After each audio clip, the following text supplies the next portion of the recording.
Bismillahirrahmanirrahim. Assalamualaikum warahmatullahi wabarakatuh. Alhamdulillahirabbil alamin, hamdan katsiran tayyiban mubarakan fih kama yuhibbu rabbuna wa yarda. Asyhadu an la ilaha illallah wahdahu la syarikalah wa asyhadu anna Muhammadan abduhu wa rasuluhu la nabiyya ba'dah. Allahumma salli wa sallim wa barik ala sayyidina Muhammadin kama dzakarahu dzakirun al-akhyar. Wa salli wa sallim wa barik ala sayyidina wa habibina Muhammadin makhtalafa al-lailu wan nahar. Wa salli wa sallim wa barik ala sayyidina wa habibina wa azimina Muhammad wa ala al-muhajirin wal ansar. Rabbi shrah li sadri wa yassir li amri wahlul 'uqdatan min lisani yafqahu qawli. Rabbana inna nas'aluka ilman nafi'a wa qalban khashi'a wa amalan salihan maqbula wa hayatan tayyiba. Rabbana ilaika aslamna wa bika amanna wa alaika tawakkalna wa ilaika anabna wa bika khasamna na'udzu bi'izzatika an tudillana antal hayyul ladzi la yamut wal insu wal jinnu yamutun wa ba'. Teman-teman semuanya yang dirahmati Allah Subhanahu wa taala, malam ini kita bisa duduk lagi di Markas Pemuda Hijrah. Ahlan wa sahlan bikum. Selamat datang buat semua anak muda Bandung. Mudah-mudahan Bandung ini menjadi salah satu di antara mercusuar dakwah di seluruh Indonesia. Ketika pemuda-pemudanya memberikan sebuah tren yang baik kepada anak muda di seluruh Indonesia dengan gaya dan style anak muda, nongkrong di masjid, mendengarkan sharing tentang kebesaran Allah Subhanahu wa taala. Mudah-mudahan dengan kayak gitu kita bisa memperbaiki iman kita kepada Allah, memperbaiki hubungan kita dengan Allah, yang pastinya nanti Allah akan memperbaiki hubungan kita dengan sesama manusia. Jadi kaidah dasarnya, siapa yang memperbaiki hubungannya dengan Allah, man aslaha ma bainahu wa bainallah aslahallah ma bainahu wa bainan nas. Siapa yang memperbaiki hubungannya dengan Allah, Allah perbaiki hubungannya dengan manusia. Manusia di sini termasuk keluarga, tetangga, masyarakat, bahkan dengan pemimpin dengan rakyatnya, antara satu golongan dengan golongan yang lain, satu agama dengan agama yang lain, itu semuanya diawali dengan islah ma bainana wa bainallah, memperbaiki urusan antara kita dengan Allah Subhanahu wa taala. Jadi ketika anak muda secara tren mulai berbondong-bondong datang ke rumah Allah untuk balikan sama Allah, maka Allah Subhanahu wa taala akan memperbaiki juga urusan mereka di kantornya, di kampusnya, di sekolahnya, di gedung dewannya, di istananya, dan seterusnya dan seterusnya. Dimulai dari kita balikan dulu kepada Allah Subhanahu wa taala setelah selama ini kita mutusin Allah tanpa kita sadari. Selama ini kita cuekin Allah tanpa kita sadari. Selama ini kita anggap Allah bukan prioritas dalam hidup kita tanpa kita sadari. Sehingga dengan tren anak muda mulai datang lagi ke rumah Allah, sujud sejajar antara kepalanya dengan kakinya, dan beristighfar ngajak Allah untuk balikan dalam kebaikan-kebaikan, maka Allah itu Maha Pengampun lagi Maha Penyayang. Teman-teman semuanya, malam ini kita sharing tentang diam. Benar gak sih? Benar ya? Tentang diam. Dan saya gak mau ngebahas dari sisi fikih, hukum diam, terus nanti ada juga yang bertanya tentang hukum puasa diam, puasa gak ngomong, dan seterusnya. Karena memang dakwah saya agak sedikit menghindari perdebatan fikih. Kita akan coba renungkan beberapa kisah tentang diam yang ada di dalam Al-Quran. Setidaknya ada 4 apa 5 gitu kisah tentang amazingnya diam itu di dalam Al-Quran.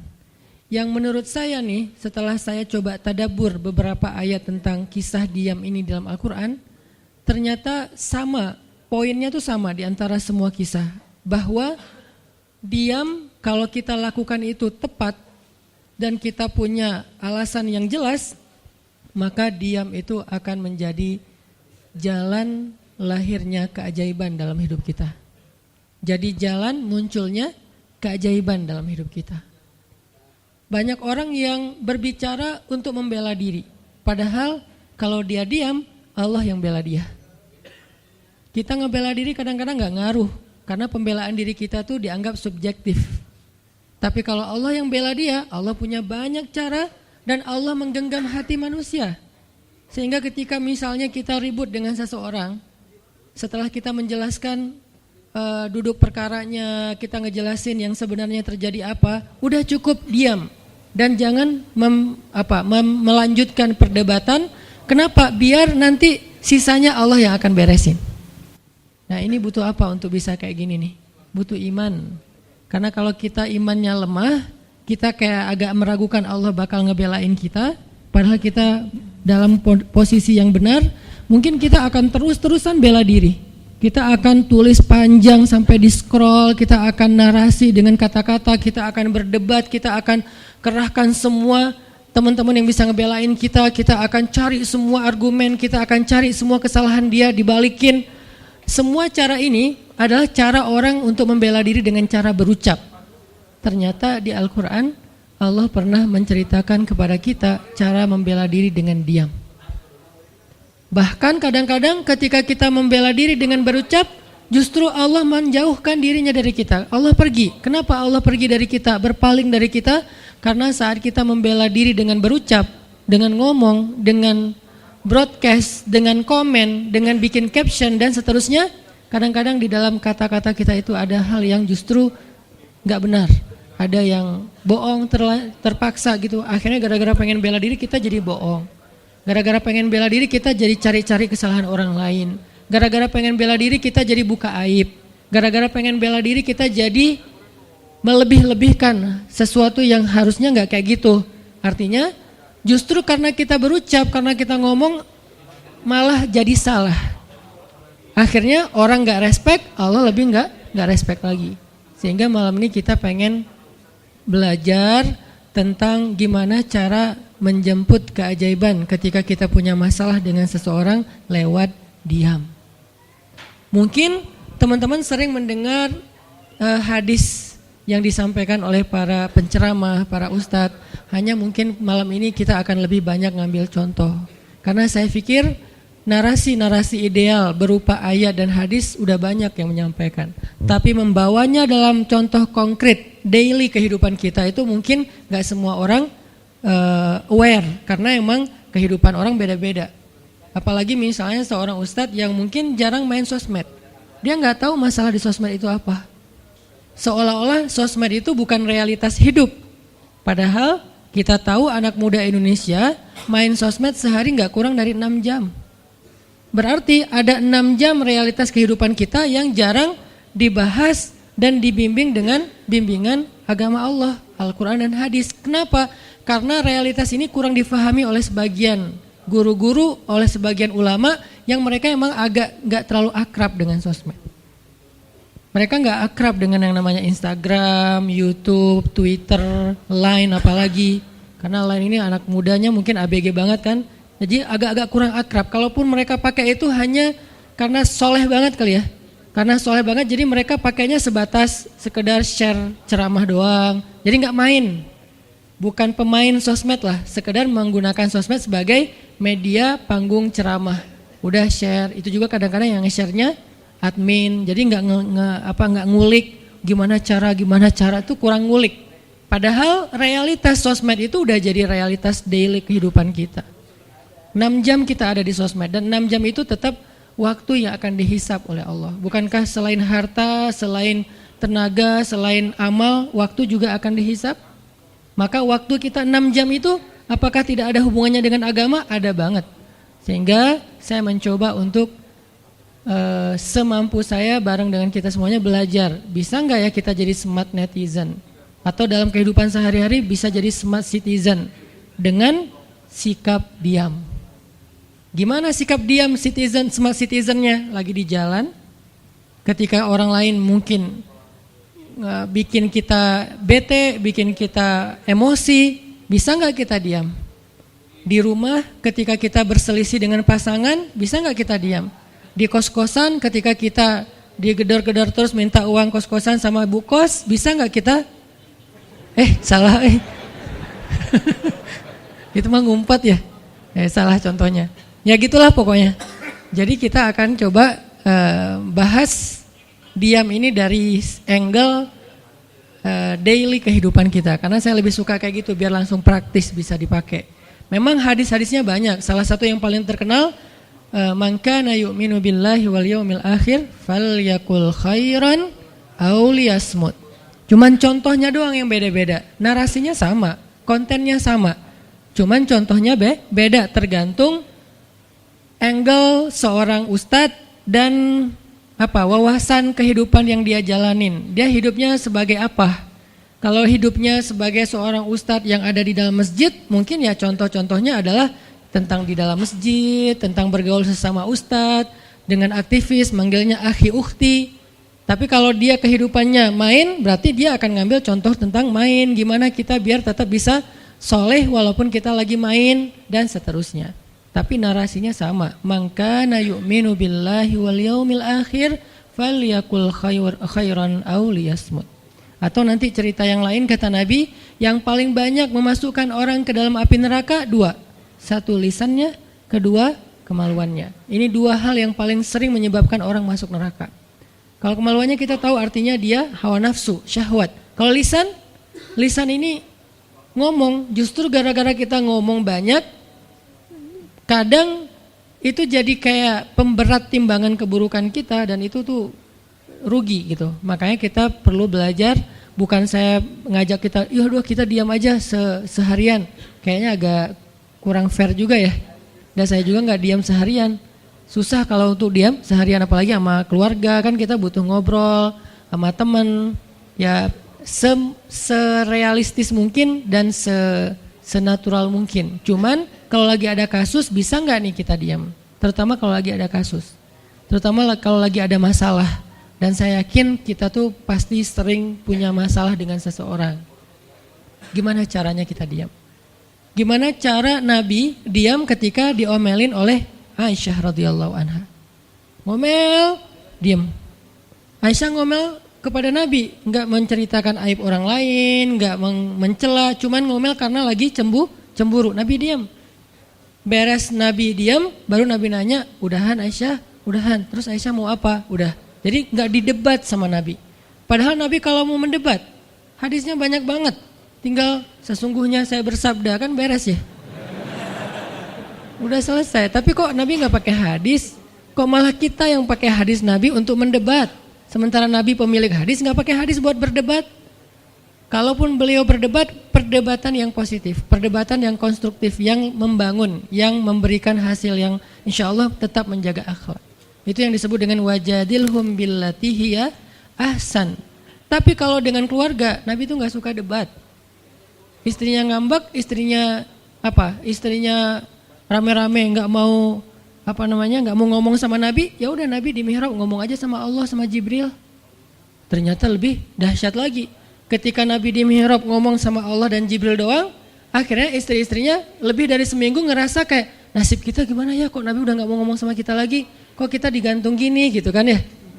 Akhirnya turunlah ayat Al-Quran yang menegur istri-istri Nabi gara-gara perilaku mereka kepada Nabi. Ini menunjukkan bahwa ayat-ayat tentang diam itu menjadi solusi itu luar biasa loh. Dan saya pengen malam ini sebagai motivator katanya, sebagai motivator saya pengen memotivasi kita supaya kita percaya diam itu solusi. Diam itu keajaiban. Nggak usah komen itu ternyata, nggak nge-reply komen head, itu ternyata bagus. Nggak usah terlibat dalam perdebatan di sosmed, itu tuh bagus banget.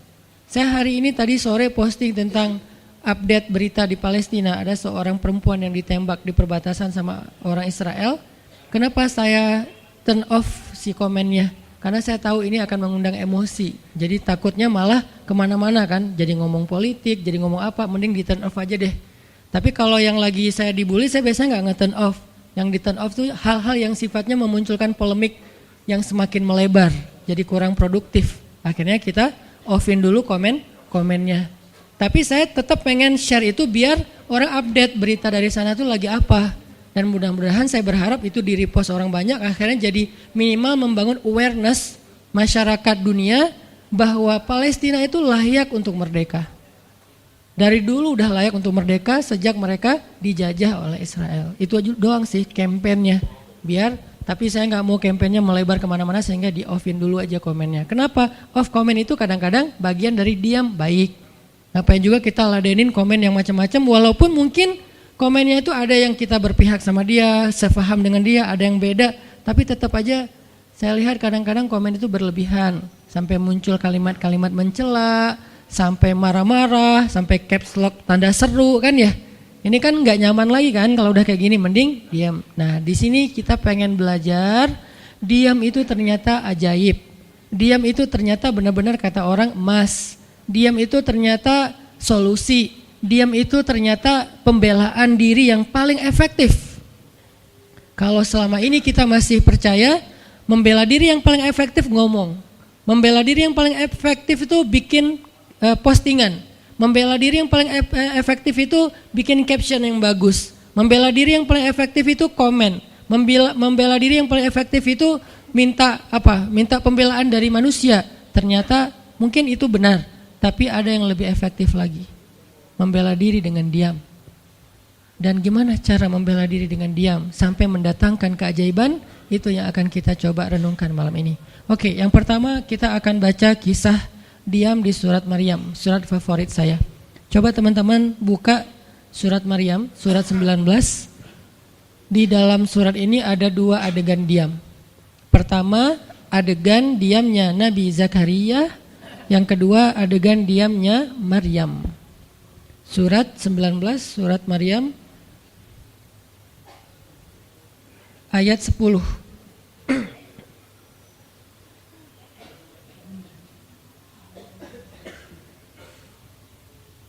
Sekaligus kita pengen belajar kalau kita lagi diam pas kita dicerca, ketika kita disakiti, ketika ada masalah dengan seseorang, kalau kita diam kita ngapain gitu kan gitu ya? Nggak diam doang kan, kita ngapain? Nah, di sini kita belajar surat 19, surat Maryam ayat 10 dan 11. Kita tilawah bareng-bareng ya. Saya baca, habis itu teman-teman ikutin. A'udzu billahi minasy syaithanir rajim. Silakan.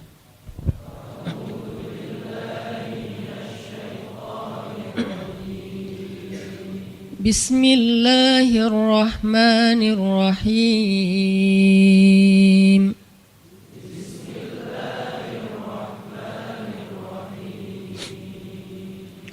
Qala rabbi ij'al li ayah.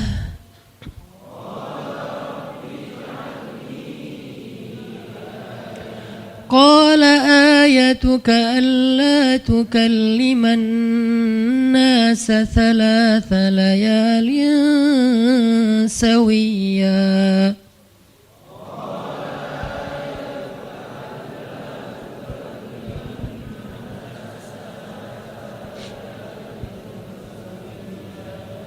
فخرج على قومه من المحراب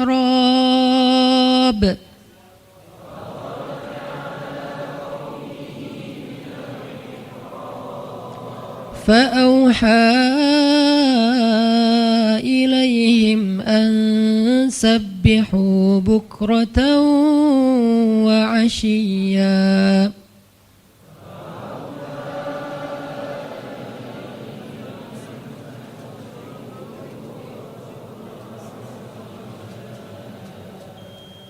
Berkatalah Zakaria, Rabbi, berikanlah untukku sebuah pertanda bahwa aku akan punya anak laki-laki. Allah berfirman, tanda-tanda bagimu adalah engkau tidak akan bisa berbicara dengan manusia selama 3 malam berturut-turut. Maka keluarlah Zakaria kepada kaumnya dari mihrabnya dan memberi mereka isyarat supaya mereka bertasbih kepada Allah setiap pagi dan petang. Ini adalah adegan, kita lanjutin sekitar 2 menit sebelum azan. Ini adalah adegan ketika Nabi Zakaria dapat berita gembira akan punya anak laki-laki. Karena Nabi Zakaria berdoa minta anak laki-laki dari sejak nikah sampai usia 80 tahun. Kurang lebih sekitar 50 tahun berdoa. Lama banget, ya Allah beri anak, ya Allah beri anak. Sampai iparnya udah punya anak keren namanya Maryam. Iparnya adalah Imran. udah punya anak, keren banget, cewek, solehah, dari kecil udah beribadah di Masjidil Aqsa. Zakaria masih minta anak, ya Allah, ya Allah, ya Allah. Sampai puncaknya Zakaria ngelihat Maryam dapat makanan dari langit. Zakaria datang ke mihrab Maryam, terus di situ udah ada makanan yang bukan dibawa oleh Zakaria. Zakaria nanya, "Anna laki hadza ya Maryam?" Maryam dapat dari mana makanan ini? Kata Maryam, "Huwa min indillah," dari Allah, kata Maryam. Gimana caranya? Kata Maryam, Allah punya cara sendiri. Allah yarzuqu may yasha bighairi hisab. Terserah Allah gitu. Masya Allah, Masya Allah. Zakaria kagum sama Maryam, langsung pergi ke mihrabnya Zakaria, sholat, dan di dalam sholatnya Zakaria berdoa, hunalika da'a Zakaria rabbah.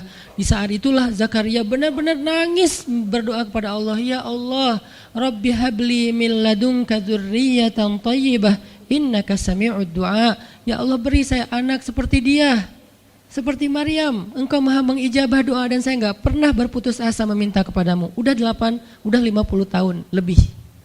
Tiba-tiba Allah bilang, ya Zakaria, inna nubasyiruka bi ghulam ismuhu Yahya lam naj'al lahu min qablu samiyya. Zakaria, sekarang kami akan perkenankan doamu, kamu akan punya anak, beri dia nama Yahya. Belum pernah ada anak seperti dia yang soleh di muka bumi.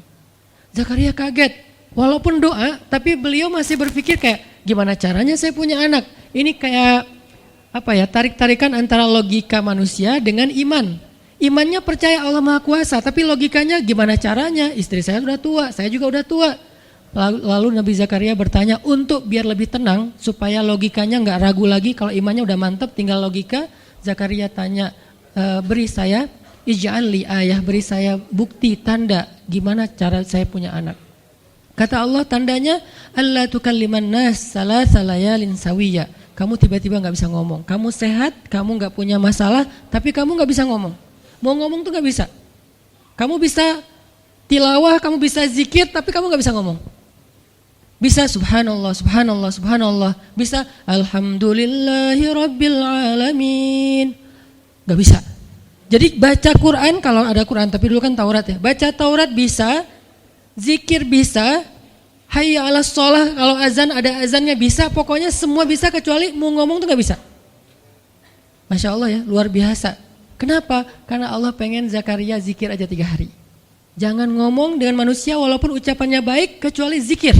Jadi kalau mau ngomong dengan manusia, subhanallah, masya Allah, alhamdulillah, bismillah. Cuman gitu doang ngomongnya. Gak bisa, lu mau kemana? Gak bisa. Insya Allah, gitu. Jadi cuman bisa zikir. Saking Allah pengen Zakaria menghabiskan 3 hari sebelum Allah tunjukkan keajaiban hanya dengan berzikir. Apa poinnya di sini? Kalau kita pengen ada keajaiban dalam diam, maka isilah diam kita dengan zikrullah. InsyaAllah nanti kita lanjutkan setelah salat isya. Bismillahirrahmanirrahim. Teman-teman semuanya, kita lanjutkan tadabbur kita terhadap ayat di surat Maryam, ayat 10 dan 11, kisah keajaiban yang diperoleh oleh Nabi Zakaria alaihissalam. Dengan Allah anugerahkan untuk beliau anak yang super duper keren, luar biasa, yang bernama Yahya alaihissalam. Dan salah satu cara Allah subhanahu wa ta'ala mendidik Nabi Zakaria untuk menjemput keajaiban itu adalah Allah menyuruh Zakaria untuk diam dan mengisi diamnya dengan zikratullah bukratan wa asiyya, mengingat Allah pada waktu pagi dan pada waktu petang. Artinya diisi dengan zikir. Dan waktu itu Nabi Zakaria menurut ulama tafsir, beliau tidak cacat lisannya, benar-benar bisa ngomong. Hanya tidak bisa bicara dengan manusia, tapi bisa berzikir. Jadi beliau bisa zikir, bisa mengucapkan kalimat-kalimat Alkitab, yaitu Taurat. Beliau bisa membaca ayat-ayat Allah, beliau bisa mengucapkan kalimat bismillah dan seterusnya, tapi nggak bisa ngomong dengan manusia. Dan itu terjadi selama 3 malam. Dan akhirnya setelah 3 malam, Nabi Zakaria tiba-tiba dapat berita gembira kalau istri beliau hamil. Ini pelajaran penting banget buat kita. Kalau ini pernah berlaku, terjadi kepada Nabi Zakaria, keajaiban dengan cara kayak gini, maka ini juga akan terjadi kepada kita. Itulah alasan kenapa kisah tersebut direkam dalam Al-Quran, supaya dia menjadi pelajaran hudan lil muttaqin. Itu kenapa Allah katakan Al-Quran hudan lil muttaqin, petunjuk bagi orang yang bertakwa, orang yang pengen memperbaiki diri, orang yang pengen dapat solusi. Muttaqin, orang yang pengen wa may yattaqillaha yaj'al lahu makhraja, dapat jalan keluar. Wa yarzuqhu min haitsu la yahtasib, dikasih rezeki yang enggak terduga-duga. Wa may yattaqillaha yaj'al lahu min amrihi yusra, diberikan kemudahan. Wa may yattaqillaha yaj'al lahu yukaffir anhu sayyi'atih, dihapuskan semua dosa. Wa yu'zim lahu ajra, dikasih reward yang berlipat-lipat. Maka siapa yang pengen dapetin keajaiban-keajaiban orang bertakwa itu, maka jadikanlah Al-Quran sebagai petunjuknya, hudan lil muttaqin. Nah, gimana cara kita jadiin Al-Quran sebagai petunjuk? Jawabannya juga ada di ayat yang sama, la raiba fih, jangan ragukan ayat-ayat Al-Quran, termasuk kisah-kisah yang ada di dalamnya. Sehingga kalau kita benar-benar percaya kisah Nabi Zakaria mendapatkan keajaiban dengan cara diam dan zikir, maka kita coba terapin itu dalam masalah hidup kita, insya Allah kita juga akan mendapatkan keajaiban dan kejutan seperti yang didapatin oleh Nabi Zakaria. Itu pesan poin yang ada di dalam ayat 10 dan 11 surat Maryam. Sehingga buat sebagian orang yang mungkin ngerasa selama ini sering disakiti, sering dicuekin, sering didebat, sering diapain, jangan terlalu diladenin. Kadang-kadang ada teman saya nanya ke saya, Ustadz, ini ada yang ngomongin Ustadz gini di sosmed, perlu kita balas nggak nih? Saya bilang udah diamin aja. Itu tuh santai, tapi sebetulnya itu ada kayak alasan kenapa saya memilih sikap itu, bukan karena kayak males ribut. Sebetulnya kadang-kadang kan ribut itu kayak nyenengin ya, kayak olahraga apa ya, emosi gitu kan. Rame-rame di sosmed itu kayak asik kan, kayak kita ngegame gitu kan. Jadi nge-replay komen-komen orang kayak lucu-lucuan gitu. Saya pernah lihat racial fan-nya bagus juga sih. Ini bukan dalam hal negatif tapi positif, makanya saya sebutnya nama. Rachel itu kan main kemarin ke Australia sama New Zealand. Terus ada dia lagi foto-foto gitu di sana bareng dengan suaminya. Tiba-tiba ada yang komen, Sel, lo nggak cocok di tempat itu. Tempatnya bagus tapi gara-gara lo jadi kurang bagus gitu. Terus dia jawab, ya gue nggak cocok tapi dompet gue cocok, kata dia. Kadang-kadang perlu digituin juga sih ya, biar paham. Karena kata Ustaz Abdul Somad, sombong kepada orang yang sombong adalah sedekah. Tapi itu mah pilihan. Rachel memilih sikap santuy. Tapi dengan dia guyonin, kalau saya memilih sikap diam aja deh. Karena saya takut kalau saya ngomong malah jadi panjang debatnya, dan saya merasa nggak mampu untuk selalu membela diri dengan argumen. Karena membela diri dengan argumen kadang-kadang ya kalau bahasa Ustaz Umar Mita, orang yang mencintaimu tidak butuh alasan, orang yang membencimu tidak akan menerima alasan. Jadi kayak ya udahlah, diamin aja. Ternyata dengan kita diam muncul aja keajaiban, banyak keajaiban. Jadi benar-benar saya percaya banget diam itu tuh keajaiban. Dan itu berlaku dalam dakwah, berlaku dalam masalah keluarga. Ketika istri lagi ngambek, dia misalnya komen panjang di sosmed, di WhatsApp misalnya, dia kayak misalnya namanya juga lagi ngambek ya, ngomong panjang di WhatsApp. Kalau saya sabar untuk diam, itu tuh beres dengan sendirinya dan akhirnya malah lebih baik. Tapi kalau saya kepancing, jadi kita balas-balesan. Sepanjang hari WhatsAppan terus nggak beres-beres, tapi hasilnya makin lama tuh tangan pegel, hati panas. Karena kayak pengen dia balas apa, oh balasin lagi, terus aja gitu, habis energi dan kerasa gitu capeknya tuh luar biasa. Tiba-tiba muka jadi lebih tua gitu kan ya, tiba-tiba berkerut semua, terus warna kulit makin doff gitu. Ini gara-gara efek stres kali ya. Jadi intinya adalah jangan diladenin, diamin aja setelah kita klarifikasi fitnah. Kalau itu berbentuk fitnah, tetap kita butuh tabayun, klarifikasi biar tidak menyebar fitnah. Tapi beres klarifikasi nggak usah diperpanjang. Berapa kali mungkin teman-teman ngelihat, mungkin saya pernah nggak ada apa-apanya sih dibandingkan Ustadz Felix. Kalau beliau lebih pro lah dalam masalah kayak gini. Kalau saya beberapa kali dibully di sosmed, pernah nggak saya ladenin? Hampir nggak pernah. Cuman klarifikasi maksudnya, udah beres, diamin aja, diamin. Sepahit apapun, sepanas apapun kalimatnya, yang kadang-kadang Ustadz nggak baca. Penasaran soalnya. Kalau kita diam karena nggak baca mungkin nggak ada challenge-nya kan. Ini baca komennya semua sampai ribuan itu satu-satu dibaca tuh. Oh gini ya, bisa gini ya orang ngomong teh. Terus aja dibacain satu-satu. Capek cari air putih, minum lagi, baca lagi gitu. Terus sampai beres dibaca itu. Mungkin 2 hari lah baru khatam. Saking banyaknya komen. Tapi mencoba lagi belajar, bukan udah jago enggak, sama sekali enggak. Mencoba lagi belajar, bisa enggak setelah udah panas banget, gergetan banget beberapa, udah bisa banget tuh dibalesin, di replay. Jangan deh, ada yang udah di replay panjang, dihapus lagi enggak jadi. Kenapa? Karena masih belajar yakin diam itu keajaiban. Dan selama ini saya ngebuktiin diam itu emang keajaiban. Kenapa? Karena Allah pernah mengisahkan kisah Zakaria dan kisah-kisah yang lain, bagaimana mereka dapetin keajaiban dengan cara diam. Ini yang kita coba pengen rubah sedikit persepsi kita. Enggak selalu bela diri dengan ngomong. Kadang kita bela diri itu dengan diam. Enggak selalu kita dapetin keajaiban itu dengan hanya mengandalkan manusia. Tapi justru kita dapetin keajaiban saat kita mengandalkan Allah Subhanahu wa taala. Itu tuh dahsyat. Yang kedua, sekarang setelah Nabi Zakaria dapat keajaiban anak yang soleh banget, sampai Allah kisahkan di ayat 13 gimana solehnya dia, 14, 15 dan seterusnya. Sekarang kita baca kisah kedua, yaitu kisah Sayyidah Maryam. Yaitu ada di ayat 26. Petikannya ada di, cuplikannya ada di ayat 26. Kalau kisah Maryam mah dimulai dari ayat 16 ya. Tapi yang masalah diam itu ada di ayat 26, 27, 28 dan 29.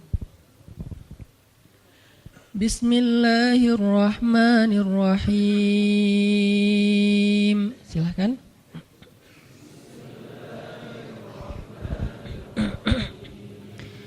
Fakuli washrabi wa qarri aina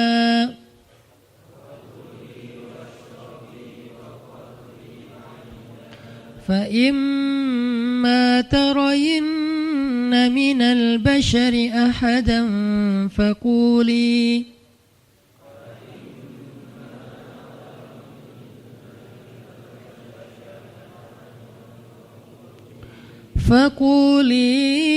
inni nadartu lirrahmani sawman falan ukallimal yawma insiya.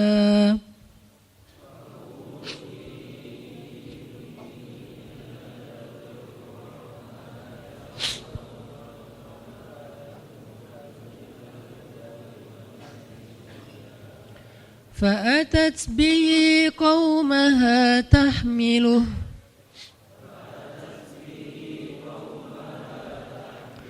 قالوا يا مريم لقد جئت شيئا فريا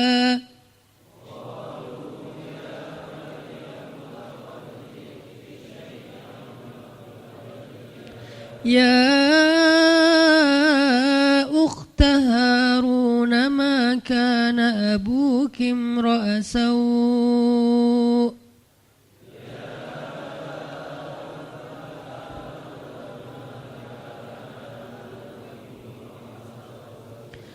ما كان أبوك امرأ سوء وما كانت أمك بغيا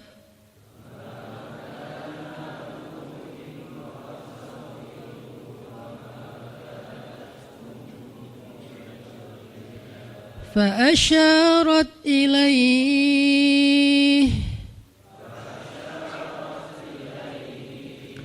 قالوا كيف نكلم من كان في المهد صبيا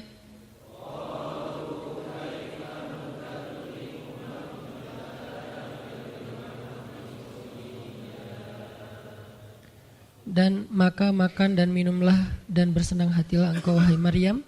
Dan jika engkau bertemu dengan seseorang, katakanlah sesungguhnya saya telah berazam untuk berpuasa pada hari ini dan saya tidak akan berbicara dengan manusia pada hari ini.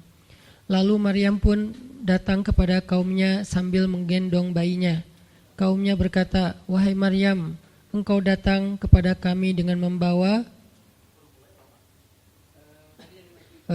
kalau bahasa kita tuh pembawa apa istilahnya? Sial. Apa ya? Dengan membawa keburukan. Jadi kayak dianggap pembawa kesialan.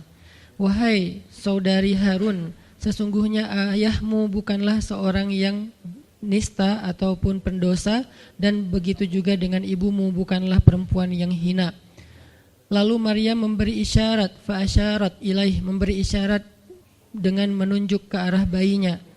Lalu mereka berkata, "Bagaimana kami akan berbicara dengan seorang bayi yang masih digendong oleh ibunya?" Maksudnya masih terlalu kecil.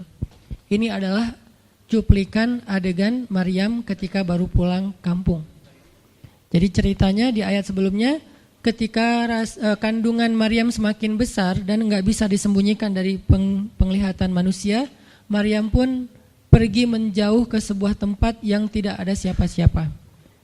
Fahamalathu fantabazat bihi makanan qasiyya. Dia menjauh, mengucilkan diri ke tempat yang enggak dilihat oleh siapa-siapa sampai melahirkan. Jadi kurang lebih sekitar 3 bulan 4 bulan Maryam enggak ada di Al-Quds, nggak ada di Masjid Al-Aqsa dan sekitarnya. Dia pergi mengasingkan dirinya supaya tidak ada yang menghujat Maryam karena ngelihat perutnya sudah semakin besar dan dia nggak punya suami.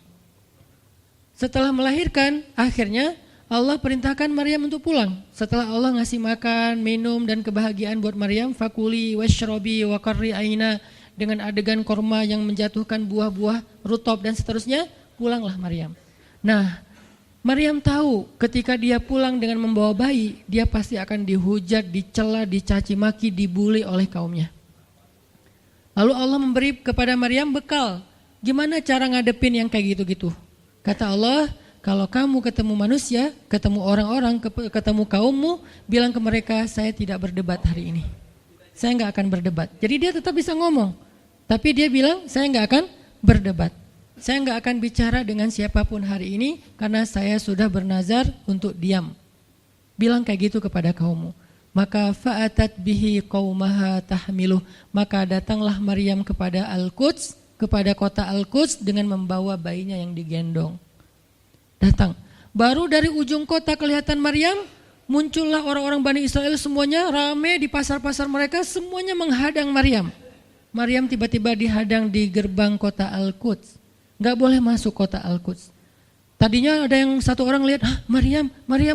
Langsung dia datang ke kota, dia umumkan ke semua orang, wahai Bani Israel, perempuan yang hina yang kita cari-cari sekarang sudah datang membawa bayi haramnya, membawa bayi selingkuhnya, membawa bayi hasil zinanya. Akhirnya orang-orang yang ada di Masjid Al-Aqsa, yang ada di rumah-rumah, yang ada di pasar, semuanya berkumpul di depan gerbang kota. Menghalang Maryam masuk. Kebayang gak perasaan Maryam?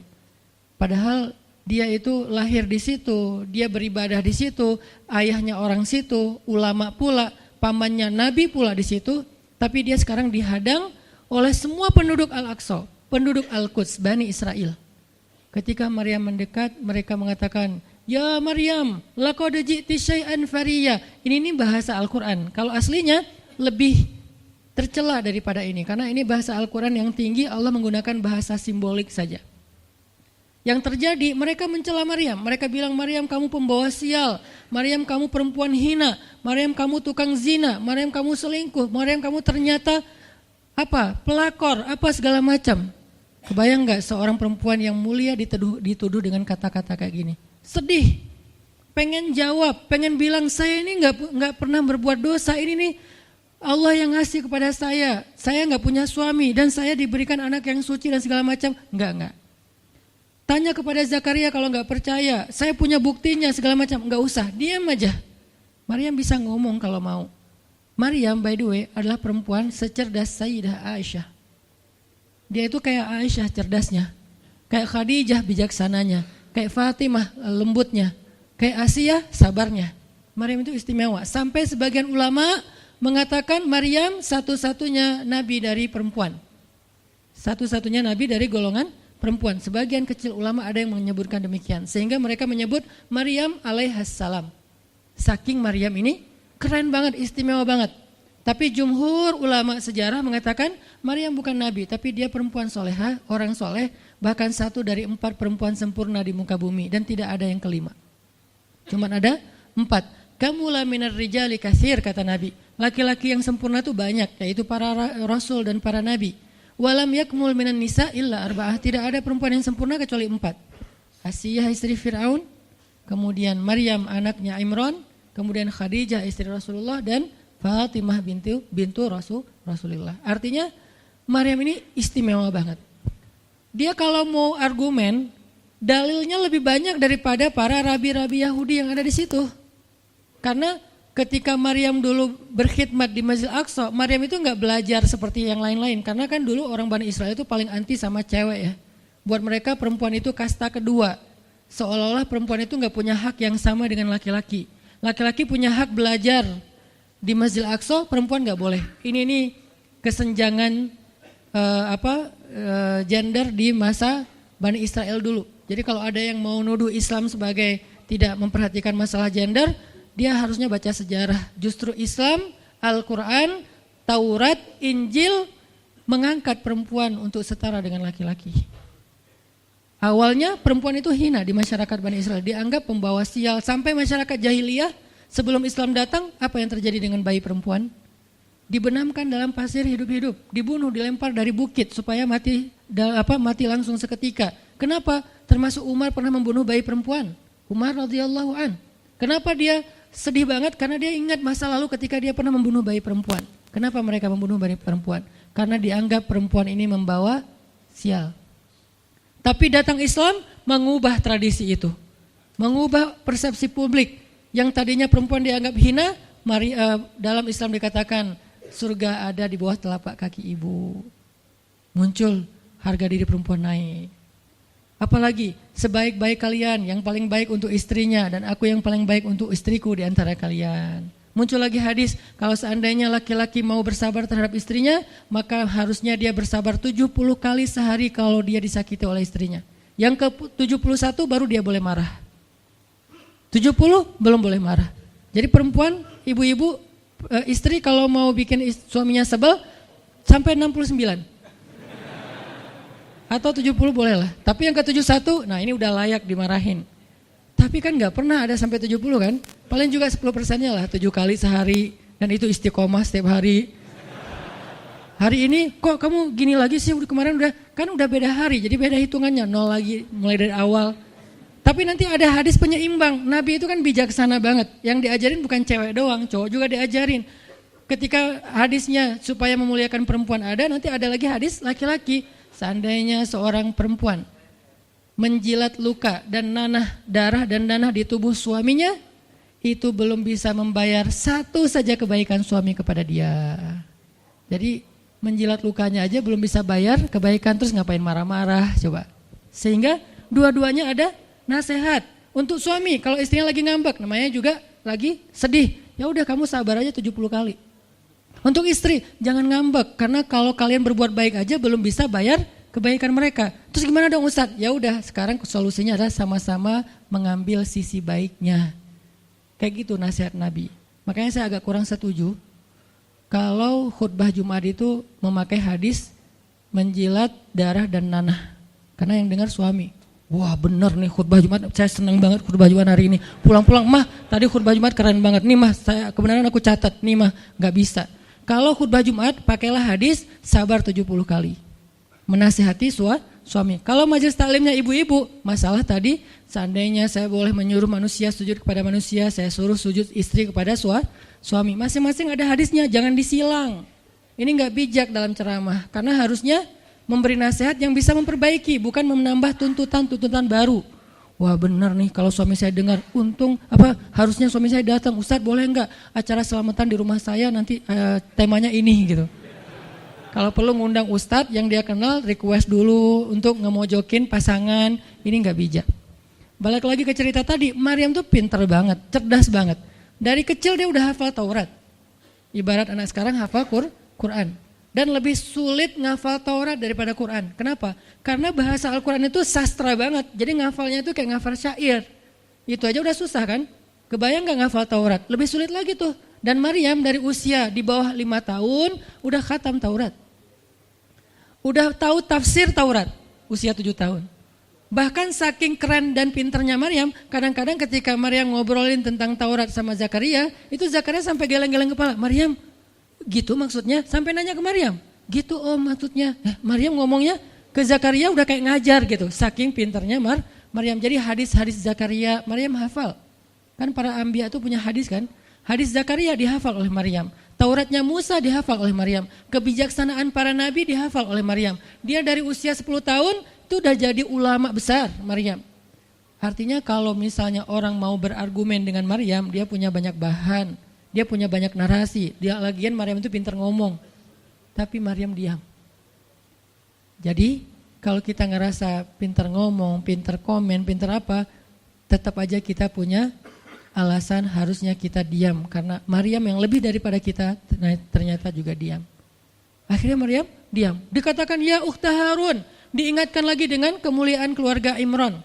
Ya ukhta Harun ma akana abuki imra'asau wa ma kanat ummuki baghiyah. Ayah kamu itu Imran loh Maryam, kamu enggak malu punya bayi di luar pernikahan sementara keluarga kalian itu keluarga baik-baik. Apa kamu tega menyakiti ayahmu, mencoreng nama besar dan nama baik keluarga besarmu? Dan seterusnya. Maryam makin luar biasa, panas banget, sedih banget. Dan Maryam itu yang lebih berat lagi teman-teman. Mungkin kalau kita digituin agak kebal ya. Terutama cowok lah. Cowok kalau digituin agak kebal karena emang kurang berperasaan sih kalau cowok ya.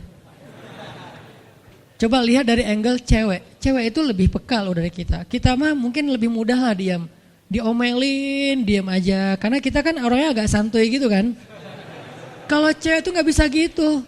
Makanya lihat angle ini dari angle cewek. Kalau tadi Zakaria, sekarang Maryam. Dan Maryam lebih peka daripada semua cewek yang ada di muka bumi. Lebih perasa lagi daripada perempuan yang ada di muka bumi. Sangat-sangat pemalu. Saking pemalunya, ketemu cowok keren, ta'awuz coba. Cewek itu perasaannya lebih dalam daripada kita. Jadi kalau misalnya cewek-cewek, Maryam tuh gak punya, ketemu cowok keren aja dia ta'awuz. Siapa cowok keren yang ditemui Maryam? Jibril. Gabriel loh yang ditemuin. Dan waktu itu Jibril menjelma. Apa? Fatamassala laha basyaran sawiyya. Jibril menjelma sebagai basyaran sawiyya. Allah yang ngomong tuh, cowok keren.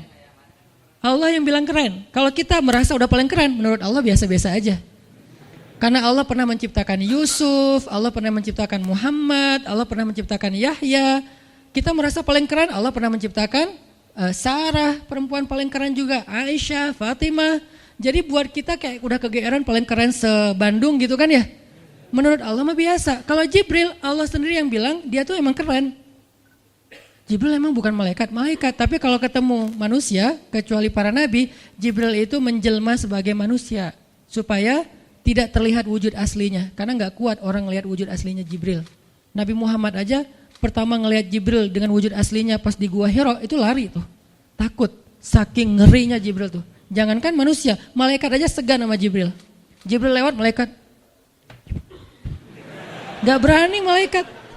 Kenapa saya bilang kok disegani? Allah yang bilang di Al-Quran, dia itu malaikat yang disegani. Dzu mirratin. Dzu mirrah kalau bahasa kita malaikat yang sangat berwibawa. Sehingga di antara malaikat aja gak ada yang sembarangan bicara sama Jibril. Mau bicara sama Jibril kayak aduh segan malu gitu malaikat. Cuman gak pakai itu mah Sunda ya. Pokoknya malaikat mah gak berani ngomong sama Jibril saking segannya. Kenapa? Gagah banget wujud aslinya. Ketika dia membentangkan sayapnya itu sayap menutupi timur dan barat. Jadi matahari, bulan, bintang udah gak kelihatan. Yang kelihatan cuma Jibril dengan keagungannya. Itu belum Allah ya, baru ciptaan Allah. Jibril, salah satu makhluk Allah yang paling agung. Sehingga saking kerennya Jibril, Allah gak menyebutnya dengan nama malaikat. Padahal golongannya malaikat, tapi Allah menyebutnya dengan Ruhul Quds, Roh Kudus, yaitu Jibril. Nah ketika ketemu dengan Maryam, Jibril bermisal itu menjelma sebagai basyaran sawiyah, cowok keren banget. Saking kerennya Jibril, Umar aja terkesima ngeliat Jibril. Pernah Jibril datang ngajarin iman, Islam, ihsan kepada Nabi Muhammad. Dan Umar ngelihat Jibril terkesima, gak bisa ngomong, diam aja. Benar-benar speechless banget nih Umar. Jibril udah pulang, Baru Nabi nanya, Umar tahu nggak itu siapa? Hah, apa Rasul? Gitu. Saking masih kayak terkesima. Apa Rasul? Tahu nggak barusan siapa? Siapa ya Rasulullah? Saya nggak kenal orang itu, kok keren banget. Kata Rasul, itulah Jibril. Masya Allah, itu Jibril. Ya Alhamdulillah bisa ngeliat Jibril langsung, tahu gitu tadi. Gitu ya. Kalau bahasa kita mah udah langsung pengen foto-foto kan sama Jibril. Kebayang nggak cowok sekarang lihat Jibril? Baru lihat apa? Artis Korea aja kita udah kayak gimana kan, BTS atau apa, udah segala macam, udah guling-guling, udah gigit jari, baru BTS doang. Kadang-kadang nggak ngeliat BTS langsung, cuma lihat di TV doang, udah aku nggak bisa gini, aku nggak bisa gitu kan ya. Belum ketemu Jibril loh. Jadi nggak ada lah artis sekeren Jibril. Baru Yusuf aja udah pada ngiris tangan, belum malaikat. Sampai ketika cewek-cewek ketemu Yusuf, mereka bilang apa? Ini bukan manusia, ini malaikat. Jadi gantengnya Yusuf tuh bukan ganteng-ganteng apa? Itulah. Ganteng kok hewan gitu kan. Ini ganteng-ganteng malaikat. Belum ada tuh film atau sinetron itu. Yusuf itu ganteng-ganteng ganteng-gantengnya tuh malaikat. Levelnya tuh level malaikat. Jadi kalau ada Jibril, ada Yusuf kayak, nih yang mana Yusuf, mana Jibril ya? Keren dua-duanya. Nah Jibril datang ketemu Maryam bukan di atas panggung rame-rame. Berdua coba, intimate banget kan. Kalau di atas panggung teriak-teriak gak keren lah, biasa aja. Ini tuh berdua, private banget. Di satu ruang kecil, berdua gak ada yang tahu. Tiba-tiba Jibril berdiri di depan Maryam, senyum dengan khas senyumnya malaikat yang mematikan gitu. Maryam pas buka mata lagi zikir, ngelihat Jibril depan matanya keren banget. Langsung Maryam bilang apa? A'udzubillah. Wibawa banget kan Maryam. A'udzubirrahmani minka in kunta taqiyya. Jadi emang elegan sih orang-orang soleh tuh. Dia langsung nunduk, dia bilang a'udzubirrahmani minka in kunta taqiyya. Aku berlindung kepada Allah yang Maha Rahman. Kenapa ngomongnya Rahman? Karena keren. Kalau enggak keren, a'udzubillah. Karena keren, a'udzubirrahman. Tapi masih ta'awuz, cuman pakainya Rahman karena Allah tuh Maha Pengasih yang udah bikin kamu tuh keren. Diksinya luar biasa ya. Maryam enggak bilang a'udzubillahi minasyaitonirrajim. Enggak, ini enggak layak dibilang syaitan, ini terlalu keren. Jadi enggak bisa a'udzubillah, a'udzubirrahman. Berarti Maryam itu pinter. Sampai dia bisa memilih diksi Asmaullahil Husna. Dia enggak pakai diksi Allah, dia pakai diksi Ar-Rahman. Karena yang datang itu wajahnya tuh wajah orang baik. Tapi keren. Akhirnya a'udzubirrahmani minka in kunta taqiyya, kata Maryam. Jibril juga elegan, faham maksud Maryam. Maksudnya kamu siapa? Itu pertanyaannya. Maryam gak nanya, kamu siapa ya? Enggak gitu. Kan gaya culun-culun kayak caper gitu kan. Kamu siapa ya? Aku ada salah sama kamu. Enggak gitu sih Maryam ngomongnya. Saking elegannya Maryam, dia nanya kamu siapa tapi pakai kalimat zikir. Keren gak sih? Kita kadang-kadang zikir a'udzubirrahmani minka in kunta taqiyya. Artinya apa Mbak? Sama-sama gak elegan ya. Kalau Maryam sama Jibril dua-duanya elegan. Bahasa orang elegan tuh emang banyak kode sih. Jadi kita mah yang polos-polos kayak gini, yang remeh-remeh rempeyek gak jelas gini, ya gak akan paham kalau gak baca tafsir. Makanya kalau mau theater of mind, baca Quran itu pakai tafsir, pakai kisah, baru kita ngerti kondisinya. Oh gitu banget ya, dahsyat banget ya kejadian waktu itu. Jibril datang dengan wujud yang kerennya. Maryam pengen nanya kamu siapa? Kok tiba-tiba masuk ruangan saya? Tapi bahasanya a'udzubirrahmani minka in kunta taqiyya. Aku berlindung kepada Allah yang Maha Baik darimu kalau kamu takut kepada Allah. Maksudnya kamu siapa? Takut gak kamu sama Allah? Baru Jibril mengatakan, saya adalah utusan Allah, berarti malaikat, untuk memberi kabar kepadamu kalau kamu akan punya anak. Baru Maryam melihat, gimana saya punya anak? Ya udah ada obrolan nih. Dan mereka udah biasa aja, oh Jibril, saya kira siapa? Udahlah, gak mungkin. Artinya udah kayak gitu nih kesolehan Maryam. Artinya Maryam itu orang yang sangat peka banget, perasaannya dalam banget. Terus nanti ketika Maryam melahirkan anak, tahu gak kata-kata Maryam apa? Ya laitani mittu qabla hadha wa kuntu nasyam mansiya. Saat Maryam merasakan sakitnya kontraksi, mau melahirkan Isa, Maryam itu sambil kontraksi sambil bilang, ya laitani mitu qabla hadza wa kuntu nasyan mansiya. Aduhai seandainya saya mati aja sebelum kejadian ini dan saya dilupakan oleh manusia seolah-olah saya tidak pernah ada. Kenapa Maryam ngomong kayak gini? Maryam ngebayangin betapa malunya dia nanti kalau harus membawa bayinya ketemu Bani Israel yang pada bawel. Bani Israel itu terkenal kaum yang paling bawel. Bawelnya banget. Kalau kita baca Al-Baqarah itu isinya kebawelan Bani Israel. Kata Nabi Musa, sembelihlah Al-Baqarah. Al-Baqarah itu kan banyak, yang warna apa? Cari yang warnanya bersih. Yang bersih kan juga ada belang-belangnya gak dikit. Terus yang beratnya berapa kilo, yang dari mana, dari Bali atau NTB atau dari mana? Bawel banget. Udahlah cari aja seekor sapi, sembelih beres. Tapi nanya lagi, bertele-tele. Itulah Bani Israel. Dan Maryam tahu banget karakter kaumnya. Jangankan dengan fitnah kayak gini nih, ketemu Nabi yang udah menyampaikan hal yang benar aja, itu di debatnya tuh habis-habisan. Apalagi dengan kondisi Maryam. Makanya Maryam takut banget, dia nggak kuat menanggung malu. Kalau kita mungkin masih kuat lah nanggung malu, kadang-kadang malah malu-maluin gitu kan. Kalau Maryam nggak kuat nanggung malu, berarti orang yang seperti ini harusnya kan berat banget untuk diam kan, nggak akan kuat diam, harusnya dia ngomong gitu, dia belain diri. Tapi Maryam itu sisi lainnya adalah perempuan yang mukminah, siddiqah, sangat yakin sama Allah. Allah suruh diam, ya udah diam. Gimana pun dihujat, diam. Kata Allah diam. Ya Allah mereka bilang saya itu berzina, diam. Ya Allah bilang ini anak haram, ini anak saya nih, anak yang mulia. Anak yang satu-satunya ketika lahir nggak disentuh setan di antara manusia loh. Satu-satunya manusia ketika lahir nggak disentuh setan. Nabi Muhammad setannya malah diislamkan. Beda, kerannya itu beda. Kalau Isa nggak disentuh setan. Kalau Nabi Muhammad setannya malah masuk Islam. Masing-masing punya keistimewaan lah. Tapi satu-satunya manusia yang lahir nggak disentuh setan cuman Isa. Kita semuanya pernah disentuh. Lahir langsung. Apa sih lo datang-datang ke dunia nambah-nambahin kerjaan gua gitu kan. Kita nih orang biasa, jadi pas lahir tuh udah ada langsung setan bisik-bisik, yuwas bisufi sudurinas, makanya disuruh azan kan, karena kenapa? Biar nggak dibisikin sama setan. Dan kalau bisa suara azan kita harus lebih lembut daripada suara setan, karena setan juga kayak nge-tricky gitu. Saya ibu kamu, anak bayi dinina bobokan sama setan, hiduplah iblis gitu-gitu kan. Jadi kayak di dokter nama setan, iblis itu keren, iblis itu soleh, iblis itu baik. Tapi pakai bahasa nasyid. Lagunya tuh kayak akustik gitu, lembut banget gitu kan.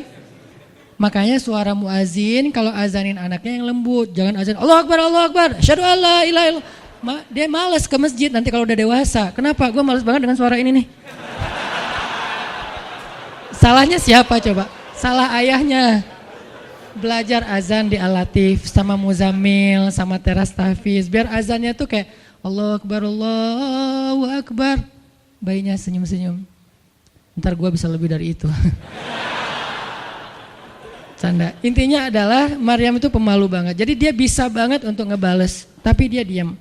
Sampai akhirnya fa'asyarat ilaih, dia memberi isyarat.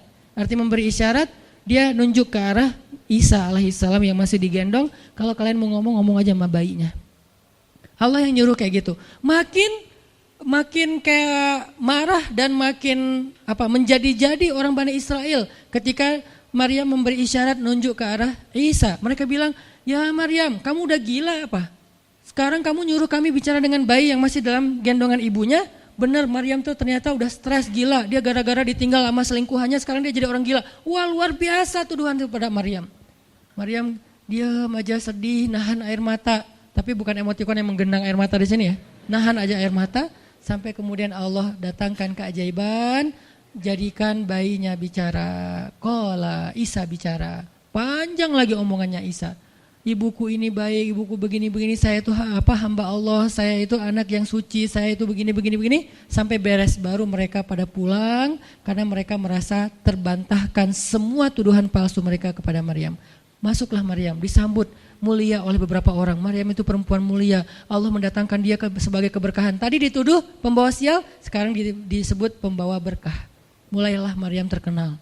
Isa dididik, kemana Isa pergi, anak-anak kecil segengnya Isa pengen jadi temannya Isa. Gue temannya Isa lo, gue temannya Isa lo. Gak lama kemudian Isa jadi temannya Yahya. Ketika dia udah bisa main sama Yahya, main berdua sama Yahya. Kemana-mana berdua. Yahya, Isa. Tapi usianya agak jauh berbeda. Ketika Yahya udah masuk SD, Isa barulah lahir. Jadi kayak agak sekitar 7-10 tahun lah kurang lebih mereka jarak usianya. Tapi pas Isa udah remaja, mereka udah nyambung ngobrol.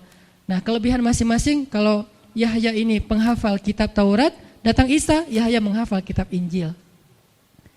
Yahya Nabi, Isa Rasul, satu level di atas Nabi. Kalau Nabi mengikuti ajaran Rasul sebelumnya, kalau Rasul membawa ajaran baru. Jadi sebelum Isa lahir, Yahya mengikuti ajaran Musa dengan kitab Tauratnya. Setelah Isa lahir, Yahya mengikuti ajaran Isa dengan kitab Injilnya. Jadi bisa dibilang Nabi yang mengikuti dua ajaran Rasul, Yahya alaihissalam. Dia menghafal dua kitab suci sekaligus, Taurat dan Injil. Perempuan, Maryam radhiyallahu anha, dia menghafal kitab Taurat dan Injil dari anaknya sendiri. Inilah kisah Maryam yang mendapatkan keajaiban dengan cara diam. Terakhir, kisah Nabi Muhammad SAW ketika beliau bahasa lebih tepatnya, dalam tanda petik ya, biar nggak bisa disalahin, kayak didiemin lah sama istri-istri beliau, gara-gara istri-istrinya ngambek. Di dalam surat At-Tahrim, surat 66, coba kita buka. Surat 66.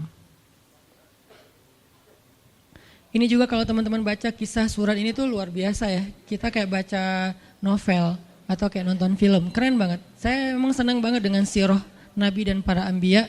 Dan terutama kalau sirah ini berbentuk storytelling, bukan data sejarah ya. Karena membaca data sejarah itu emang agak-agak liar sih.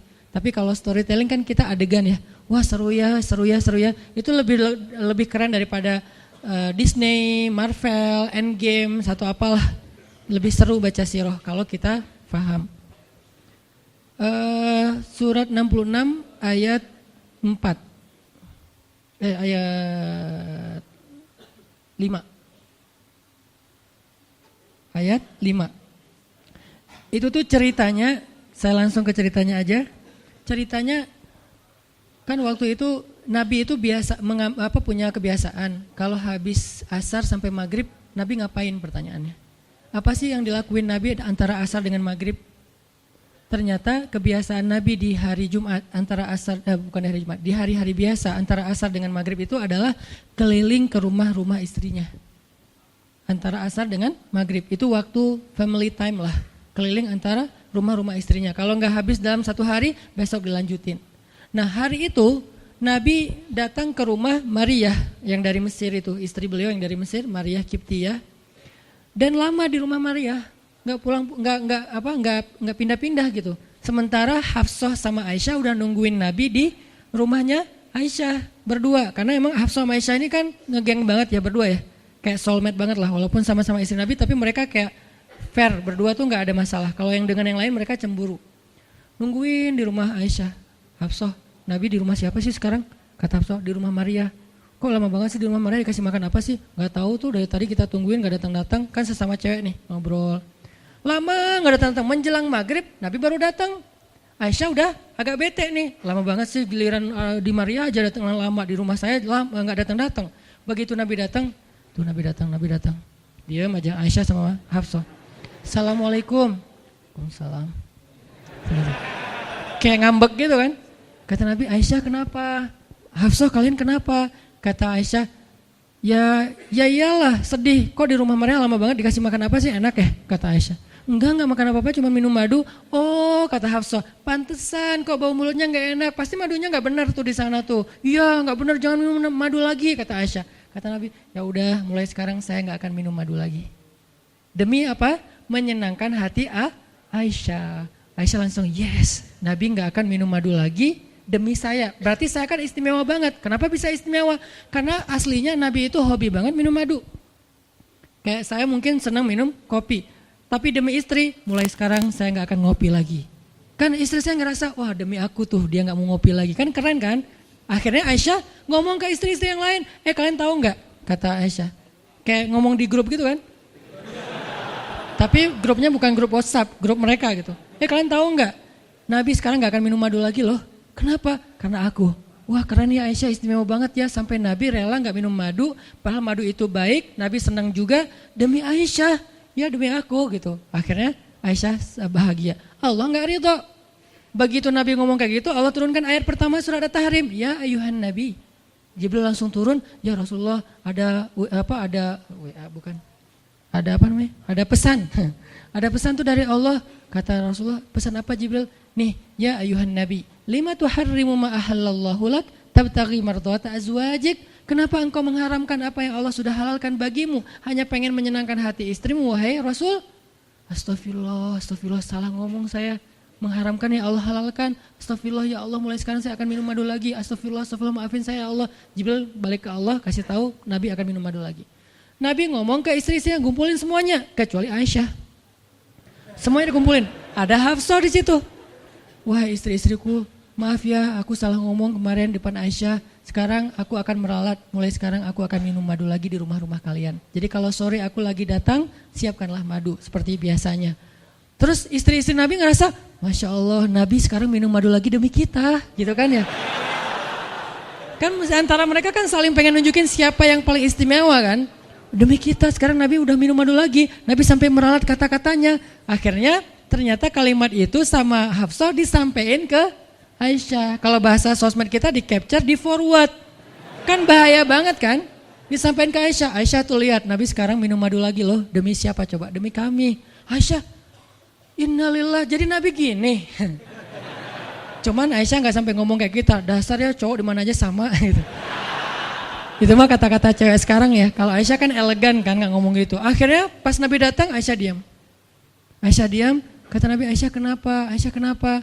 Oh jadi gitu, di belakang ternyata sekarang minum madu lagi. Hah? Nabi langsung datangin sama Jibril. Rasulullah tahu gak kenapa mereka rame-rame sekarang?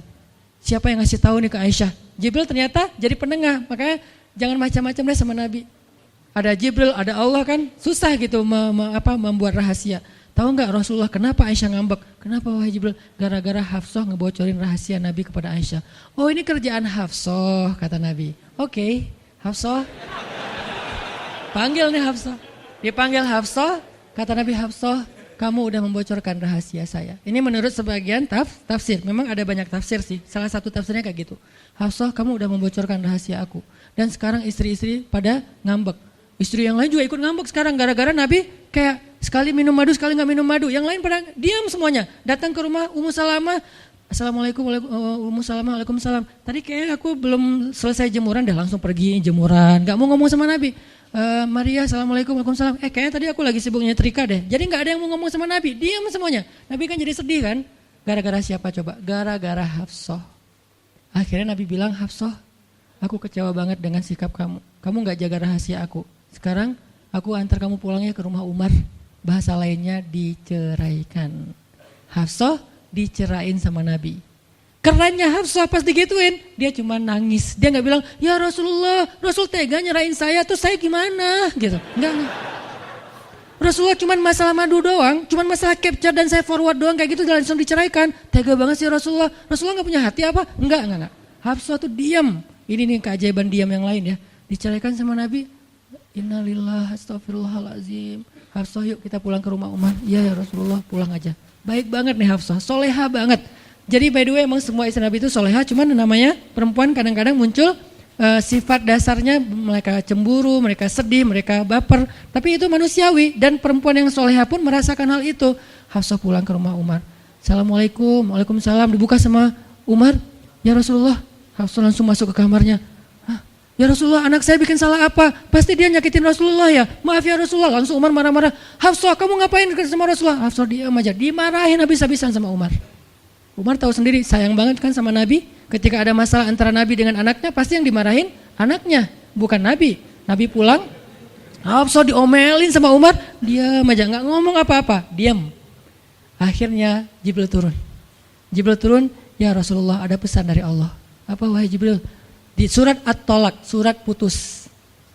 Kan At-Tolak itu artinya diputusin. Bahasa ini pesantrennya dicerai. Turun surat At-Tolak. Kata Jibril, Allah nyuruh kamu raji'ha ya Rasulullah, raji'ha innaha qawwamah sawwamah fa innaha min azwajika fil jannah. Wahai Rasulullah, rujuk Hafsah, rujuk Hafsah. Disuruh rujuk. Allah enggak redha Rasul menceraikan Hafsah. Tahu enggak kenapa Allah begitu membela Hafsah ketika Hafsah ada masalah dengan Rasul? Salah satunya karena Hafsah diam. Harusnya Allah ngebela Rasul, Umar aja ngebela Rasul, sahabat-sahabat ngebela Rasul karena Rasulullah selalu benar. Tapi Allah ngebela Hafsah, kenapa? Karena Hafsah diam, sebegitu ajaibnya diam. Sampai ketika ada seorang perempuan bermasalah dengan kekasih Allah, Allah malah membela perempuan ini, bukan kekasihnya. Raji'ha ya Muhammad, rujuk Hafsah, rujuk Hafsah. Dia itu istrimu di dunia dan di surga. Akhirnya Rasulullah, jadi saya rujuk wahai Umar, ya Hafsah masih nangis di kamarnya. Balik lagi Rasulullah naik onta ke rumah Hafsah, assalamualaikum, waalaikumsalam. Ya Rasulullah, udah saya marahin tuh. Hafsah kata Umar, udah nggak apa-apa Rasulullah, udah nggak usah bersedih, udah saya marahin habis-habisan dia tuh. Kata Rasulullah, Umar, aku pengen ngomong sama Hafsah. Ya Rasulullah jangan, biar saya aja ngomong. Dia emang nggak bisa ketemu sama Rasul. Ya Umar, aku pengen ketemu sama istriku. Hah, istrimu? Hafsah, itu Rasulullah. Keluar lagi Hafsah, soleha banget, lembut banget. Keluar, ada apa ya Rasul? Hafsah tuh nggak marah-marah. Ada apa ya Rasul? Hafsah, aku pengen ngomong sama kamu. Umar diam bingung.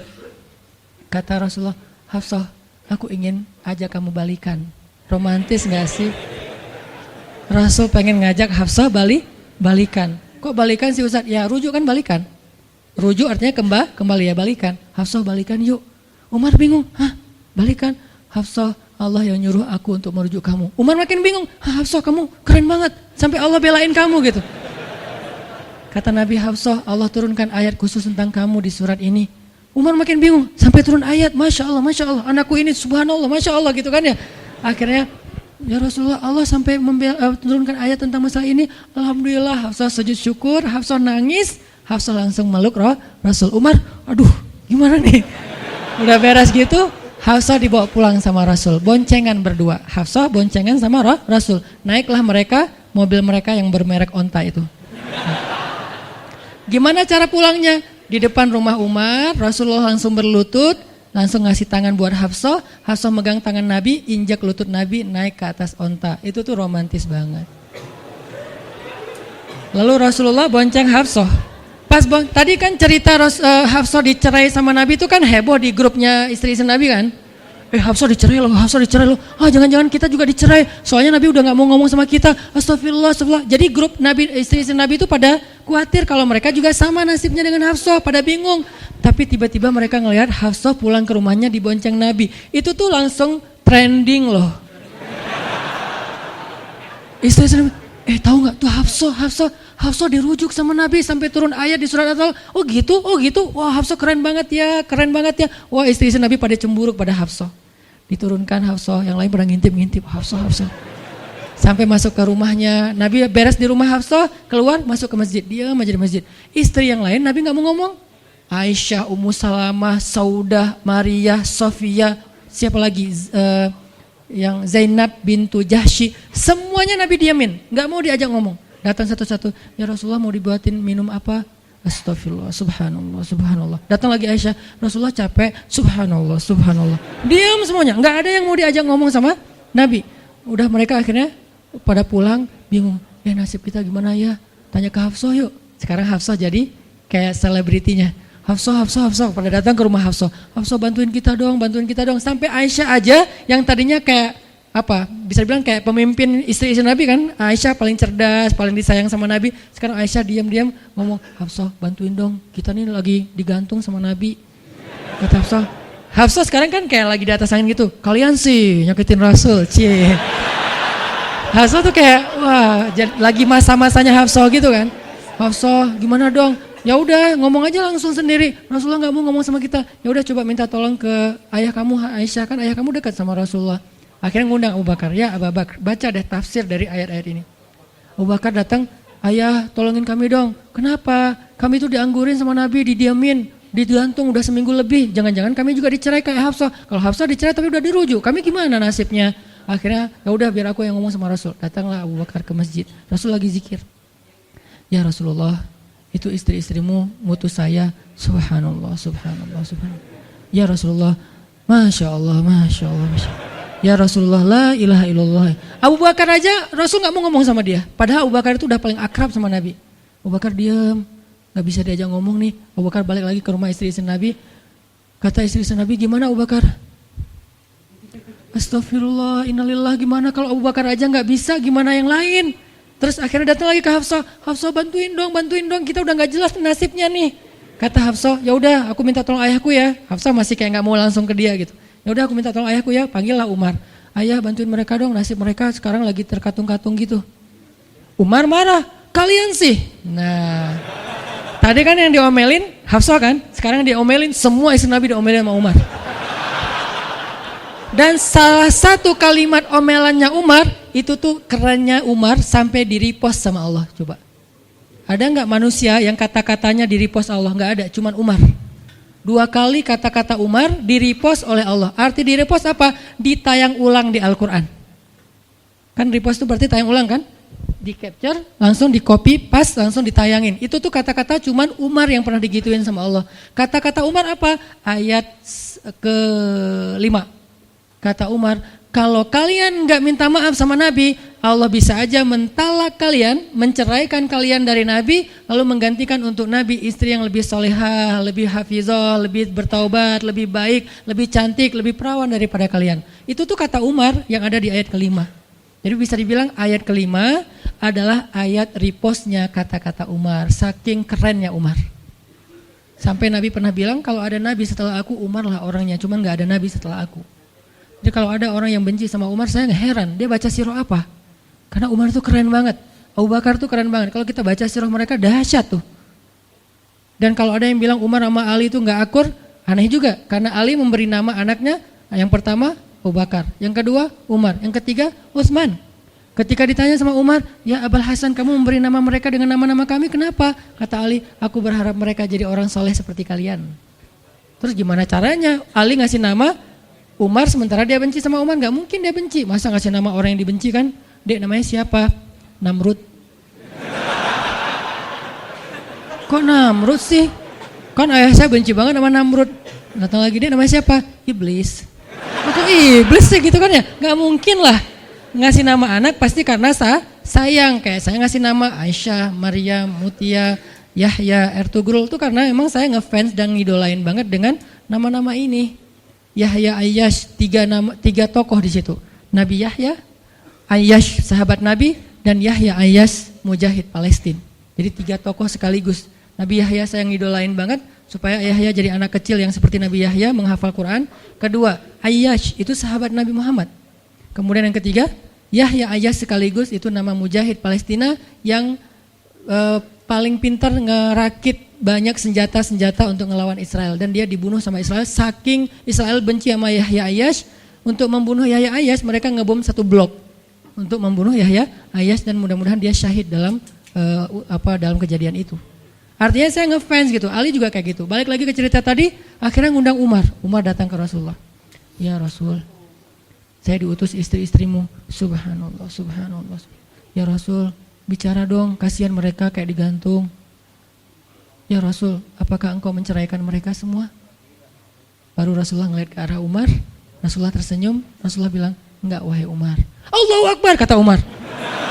Dia langsung takbir, Allahu Akbar. Istri-istri Nabi dengar suara takbirnya Umar, itu pertanda, kode, berarti berita gembira. Istri-istri Nabi juga, Allahu Akbar, rame gitu kan. Umar masuk ke rumah istri Nabi, wah Umar, Busyra ya Umar, Busyra berita gembira, wahai Umar, ya berita gembira, kalian tidak diceraikan oleh Nabi. Tapi jangan macam-macam lagi ya. Ya Umar, ya. Akhirnya sujud syukur semuanya. Beres sujud syukur, mereka bilang, kita masak-masak yuk untuk Rasul yuk, syukuran. Di rumah siapa? Ya di rumah Hafsah lah. Akhirnya mereka masak-masak di rumah Hafsah. Pas sudah beres masak-masak, mereka ngundang Nabi untuk pulang. Tapi yang berani ngomong sama Nabi cuman Hafsah, kita udah beres masak nih, minta dong Nabi pulang ke rumah. Ya udah tenang, biar aku yang minta. Hafsah datang, ya Rasulullah, kami masak-masak loh untuk Rasul, yuk pulang yuk. Ya Hafsah, udah beres Nabi zikir, sujud, beliau balik sama Hafsah. Sampai ke rumah Nabi, tenang, udah selesai lah urusannya. Apa yang terjadi setelah itu Ustadz? Udah gak ada riwayatnya, jadi gak bisa diriwayatin. Pokoknya beres itu mereka pun hidup bahagia selamanya. Apa pelajarannya di sini? 2 orang di sini dapat keajaiban lewat diam. 1 Hafsah. Allah suruh rujuk gara-gara dia diam. Kedua, Nabi diam aja sambil zikir sampai akhirnya Allah beri pelajaran yang berharga. Istri-istri yang tadinya ngambek serentak semuanya insaf bahasa kita, sadar dan mereka minta maaf kepada Rasulullah. Jadi kalau istri lagi ngambek, lagi ngomel, diam. Isilah diam kita dengan zikir. Tapi zikirnya bukan auzubillahi minasyaitonirrajim, auzubillah. Jangan, dia bukan setan. Dia hanya lagi ngambek. Subhanallah, masya Allah, alhamdulillah. Yang paling efek itu la haula wala quwata illa billah. Itu ngefek banget. Mudah-mudahan ini bisa menjadi penyemangat, motivasi untuk kita semuanya. Betapa kata as-samt, as-sukut, diam aja dalam Islam itu adalah kebaikan yang luar biasa dahsyat. Mudah-mudahan itu bisa jadi behavior, perilaku kita sehari-hari, perilaku kita di sosial media, perilaku kita di jalan, di rumah, dimanapun. Sehingga orang yang sudah hijrah, udah ngaji, mukmin harusnya bisa menjadikan diam sebagai bentuk pembelaan diri kalau dia ada masalah. Barakallahu fiikum. Subhanakallahumma wa bihamdika asyhadu an la ilaha illa anta astaghfiruka wa atubu ilaik. Assalamualaikum warahmatullahi wabarakatuh.